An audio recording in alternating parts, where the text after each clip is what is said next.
Assalamualaikum, selamat bertemu kembali dengan Bu Tati dalam Pendidikan Agama Islam dan Budi Pekerti kelas 4.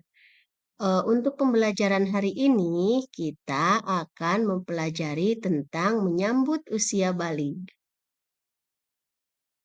Adapun capaian pembelajarannya yaitu peserta didik mampu mengemukakan tanda-tanda usia balik atau kedewasaan, dapat membuat mind mapping sederhana mengenai tanda-tanda usia balik dalam pandangan ilmu fikih dan ilmu biologi, sehingga tertanam sikap bertanggung jawab dan taat beribadah. Tujuan pembelajaran yang ingin dicapai yaitu: satu, peserta didik dapat memahami konsep balik menurut ajaran Islam. Kemudian, tujuan pembelajaran yang kedua yaitu peserta didik dapat menyebutkan tanda-tanda balik dalam pandangan ilmu fikih dan ilmu biologi. Serta tujuan pembelajaran yang ketiga yaitu peserta didik dapat membiasakan kewajiban setelah usia balik, membiasakan hidup bersyukur, taat beribadah, dan bertanggung jawab. Anak-anakku, mari kita perhatikan gambar di bawah ini. Pada gambar di bawah ini terdapat perkembangan manusia dari mulai bayi, anak-anak, remaja, dewasa, hingga orang tua. Nah, sekarang kalian berada di fase yang mana ya? Pada umumnya, anak-anak di kelas 4 usianya berkisar antara 9 sampai 10 tahun. Apakah masih anak-anak atau sudah besar? Tentunya kalian mengalami perubahan fisik dan mental sesuai perkembangan usia.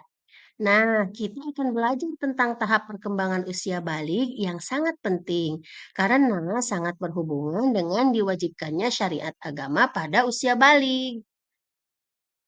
Apakah kalian tahu apa itu balik?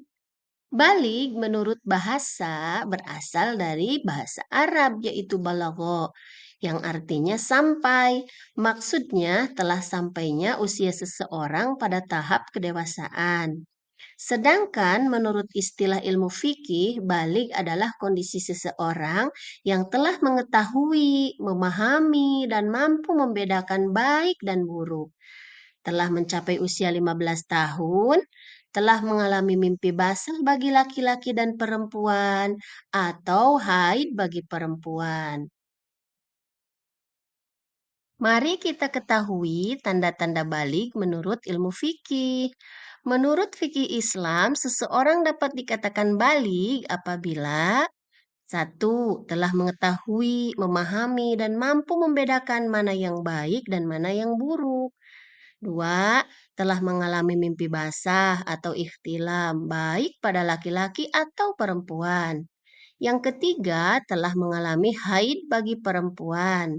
Serta yang keempat, berusia genap 15 tahun sesuai kalender Hijriah, walaupun tidak mengalami tanda-tanda lain seperti di atas. Berikut ini tanda-tanda balik menurut ilmu biologi. Pada anak perempuan ditandai dengan tumbuhnya payudara, tumbuhnya bulu pada bagian tubuh tertentu, suara lebih merdu, kulit lebih halus, mengalami haid, lebih mengutamakan perasaan, pertumbuhan tubuh lebih pesat, serta gerakan tubuh lebih aktif. Sedangkan pada anak laki-laki ditandai dengan tumbuhnya jakun, tumbuhnya bulu di bagian tubuh tertentu, suaranya lebih berat, kulit lebih kasar, lebih mengutamakan logika, pertumbuhan tubuh pun lebih pesat, gerak tubuh lebih lincah dan aktif, serta mengalami mimpi basah. Bagi seseorang yang telah mengalami mimpi basah atau haid, maka berarti mereka dalam keadaan berhadas besar, sehingga mereka tidak dapat melaksanakan ibadah. Untuk dapat melaksanakan ibadah, mereka harus bersuci terlebih dahulu dengan cara mandi wajib. Mandi wajib atau mandi besar yaitu mandi atau menuangkan air ke seluruh badan dengan tata cara tertentu menurut syariat Islam dengan tujuan untuk menghilangkan hadas besar. Berikut ini adalah tata cara mandi wajib. Yang pertama, diawali dengan niat. Kemudian dilanjutkan dengan mencuci telapak tangan. Setelah itu mencuci alat kelamin dengan tangan kiri dan mencuci tangan kiri dengan sabun.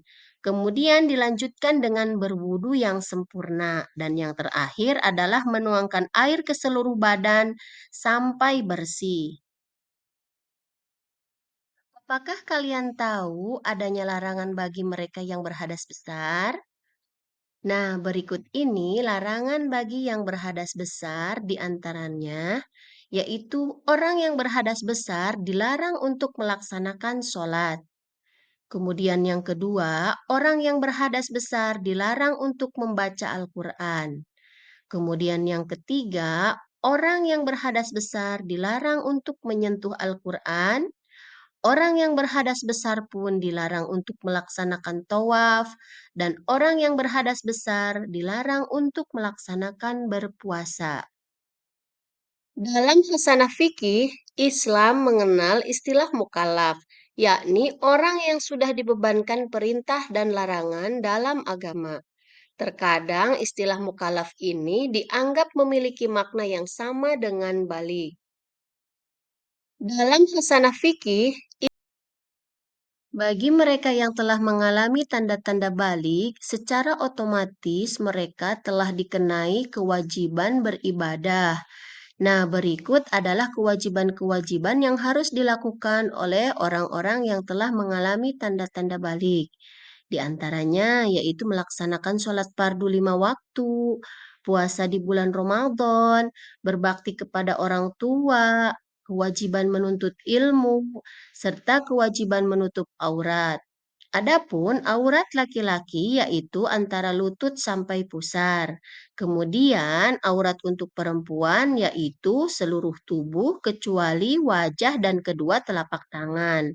Serta kewajiban yang berikutnya adalah melaksanakan segala yang diperintah oleh Allah dan menjauhi segala apa yang dilarang oleh Allah. Demikian pembahasan tentang menyambut usia balik. Semoga bermanfaat. Wassalamualaikum warahmatullahi wabarakatuh.